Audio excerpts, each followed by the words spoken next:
परभणी लोकसभेवरती पक्षश्रेष्ठी अंतिम निर्णय घेतील असं सुनील तटकरे यांनी म्हटलं आहे। परभणी लोकसभेवरती महायुतीच्या तिन्ही घटक पक्षांचा दावा पाहायला मिळाला होता आणि त्यानंतर तटकरेंकडून परभणी लोकसभेचा आढावा देखील घेण्यात आला आणि त्यानंतरच त्यांनी अत्यंत अशी सूचक प्रतिक्रिया दिली आहे, ती म्हणजे परभणी लोकसभेवरती पक्षश्रेष्ठी अंतिम निर्णय घेतील असं सुनील तटकरे म्हणतात।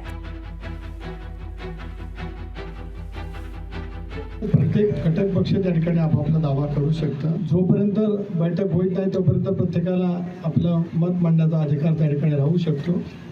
आम्हालाही तसं वाटतं की ही जागा आज मी कार्यकर्त्यांचा आढावा घेतला, कार्यकर्त्यांनी सुद्धा मागणी केली की ही जागा राष्ट्रवादी काँग्रेस पक्षाला मिळाली पाहिजे। कार्यकर्त्यांनी ही मागणी केली की राजेश विटेकरांना उमेदवारी दिली पाहिजे, परंतु जोपर्यंत अंतिम निर्णय होत नाही तोपर्यंत या बाबतीमध्ये अधिकृत मला बोलता येत नाही। लोकशाही मराठी ऐका, पहा, जागरूक रहा।